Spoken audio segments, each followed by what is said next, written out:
Hey everyone, this is Louis7, and in today's video I will be covering update 23.5 for the Lord of the Rings Online, similar to all my recent patch note videos, and the gameplay in the background will be my Burglar running the storm on Methedras skirmish, but that is the old Burglar before they revamp, before this update's actually live, so I wanted to let you all know that. The update will be released tomorrow, April 23rd, which is Tuesday, and the downtime frame isn't given yet, but usually it's going to be 8 AM to 12 PM, at least for all their previous patches, so that's when I would expect, and the 8 AM to 12 PM is Eastern Daylight Savings Time, and that would be 12 to 16 UTC if you need that to convert. But moving on.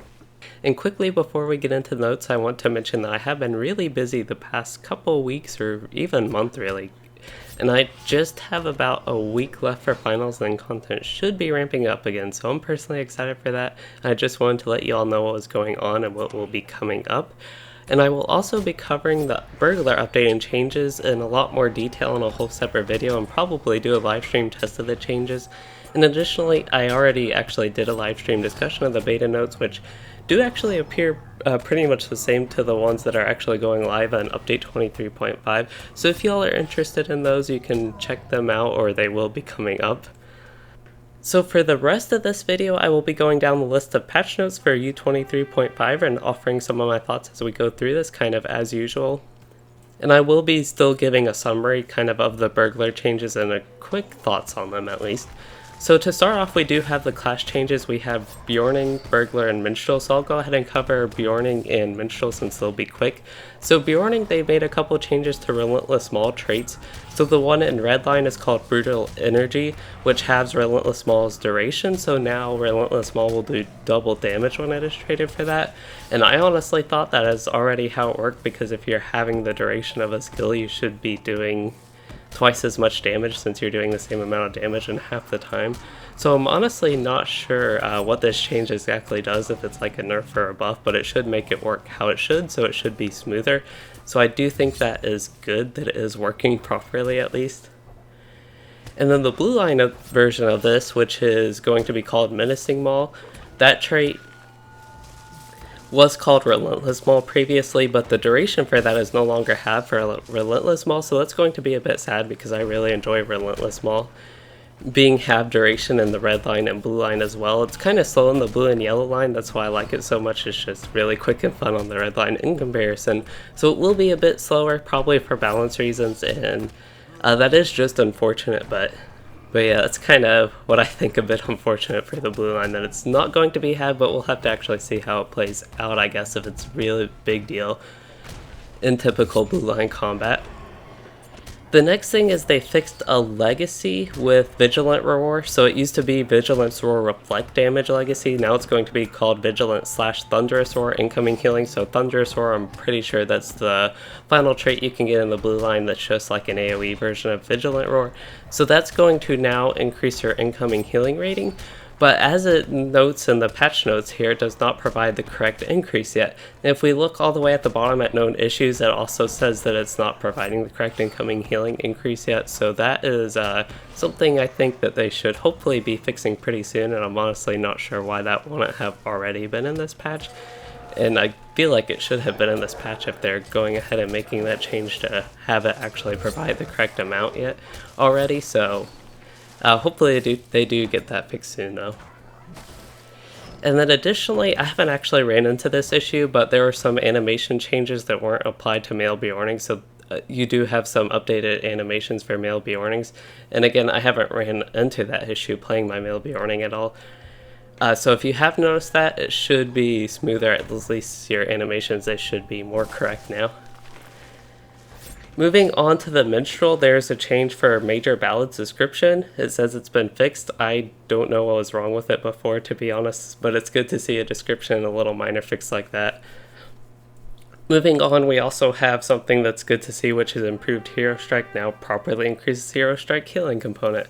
It should have already done that, because if it now does it properly, that means something was wrong. I'm not sure what was wrong with that, but it's good to see that being fixed as well. And the last one is actually something I have finally ran into, which is Instruments getting stuck in hands after you play certain skills. I ran into this on my Minstrel a lot, like the neck of her guitar, or whatever, not really a guitar, but string instrument. She would always hold up by that after actually using some skills, and it got pretty annoying. It was kind of neat that you just hold it out, but if you were holding it properly like you were playing it, I think it would be more fun, and it was kind of a fun bug anyway. But yeah, that will be fixed, so it's a little bit sad to see it go in a way, but since it did get annoying to me personally, it is of course going to be nice, and since it's a fix, I mean, that just makes sense that they would fix it since it was a bug in the first place. Okay, so now we are in the big part of the patch, which is the Burglar Rework. So kind of the big parts of the Burglar Rework is they have increased damage. So the past couple updates with burglar changes have said they increased the burglar's damage output, but I haven't actually noticed. There hasn't been like a significant change with damage, so they're still they haven't really been buffed overall basically, like the patch notes have indicated, so it's really like they've been saying they've been fixing the burglar, but there haven't been any actual fixes. But because this is a much more major burglar rework, I think this one will actually increase burglar's damage like it's intended to, so that is exciting to see. And in addition to that, you should notice some animation changes. Overall, some of the animations will be a lot smoother, and I think a lot of them will be overall shortened, it looks like. So I think that's always a nice change. Faster, smoother animations. They've been doing a lot of good work on classes with that, and I feel like Champion and Captain will be some of the classes that could really use some updates with that moving forward. But anyway, back to the Burglar, I really do think that's a good change. So that, in addition to the overall damage increase, should make them a lot more viable and also fun to play. In addition to these other changes, and the other changes, they have a lot of kind of utility changes. Again, I'm not going to go too major into the detail here. They did add some AoE specifically to Double Edge Strike and Flashing Blades, so that'll affect every line with Double Edge Strike, but Flashing Blades is going to be a red line skill, and just adding a little bit AoE component to Burglars, they'll be a lot better in small target AoE burst damage, which should be nice to give them just a little bit extra. They don't have to be like king of AoEs or anything, but just have something that can hit more than one target compared to what they have right now, which is basically Knives Out and super weak. So I'm excited to see that, and I don't think them adding overall like that little AoE to Burglar will make them too broken as far as AoE combat goes. I think I've seen that concern a little bit, is why I kind of mention it in more detail. But moving on, they also changed the gamble system. They like reworked it, so you can kind of have 3 different gambles on your target now. One for like, I think they call it red, blue, and green, something like that, but basically 3 different types. I might have got the colors messed up there. One is like a damaging one is a heal, and one is an enemy debuff, and now you can cash out all those different gambles for different effects, and just a major rework. I'm pretty excited to see how that all will play out, because I actually don't find the blue line too appealing. I mentioned this in my live stream discussion that I don't find the blue line too appealing, but it's actually pretty fun to play. So I think this, just reading some of the changes here and not actually playing it, I'm pretty excited because I think it will be even more fun to play. So I'm really looking forward to that with the blue line, because again, it's already fun to play. And I'm excited to see the red line. It doesn't seem like there will be too many changes as far as combat goes, like specific things in the red line, but because of all the general burglar changes, I think red line will be a lot more fluid and fun to play as well because of that. And just blue line, I think, will make more sense with some of the changes to gambles, like you can only have 1 gamble on enemies right now, which is pretty annoying, even though like the skills you're using, I find them fun.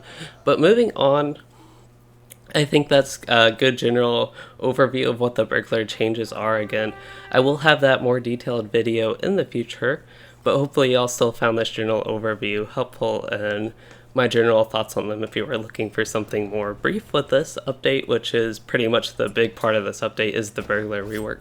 But we do have some crafting changes to move on to the next section.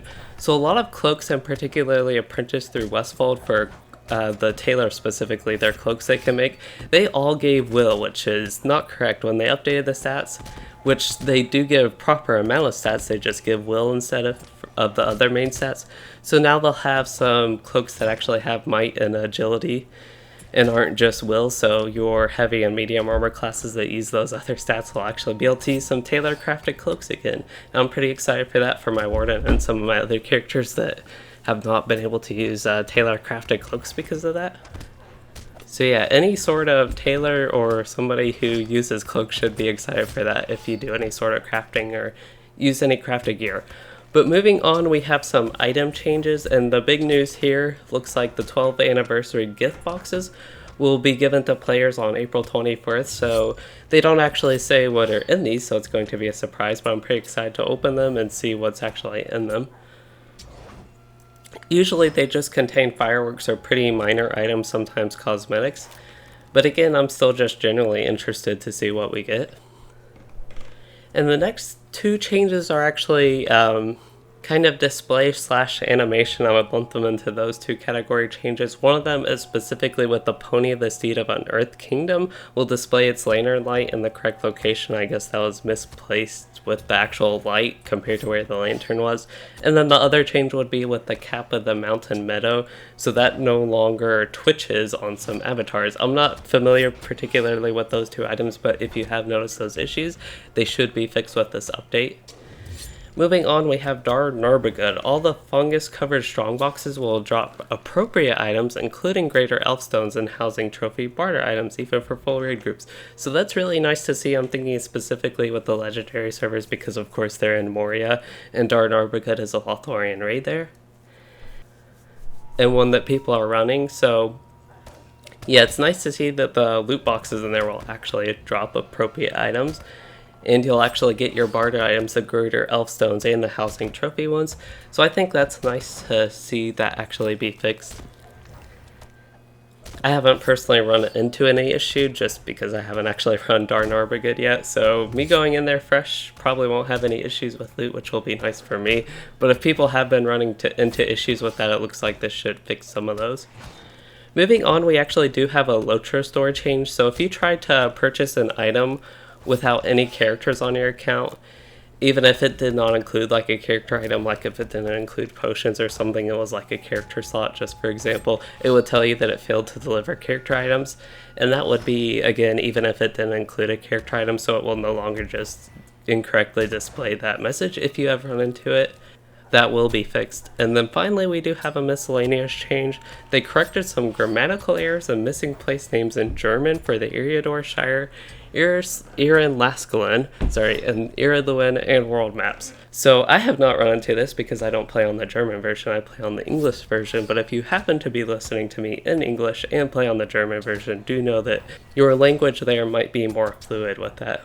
Moving on, we do have the known issues section, which I actually already talked about, the Vigilant / Thundersword legacy, and the issue with it not providing the correct incoming healing increase yet, and the other two are pretty specific with the Burglar, so I won't actually cover them in this, but there are some known issues with the Burglar changes. Pretty minor, at least. So yeah, that will be it for this patch note overview / review type video. Overall, again, the patch was mainly focused on the Burglar update, but we did see some more minor changes.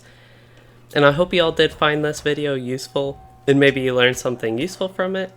And if you have any feedback, please do let me know. And finally, I do want to mention again that I will be doing some more in-depth testing with the Burglar changes and giving a more thorough review with them, and in-depth just overview of what their actual notes are and the changes. And I hope you all did enjoy this video, and if you did, please consider liking and subscribing for more, and thanks for watching, everyone.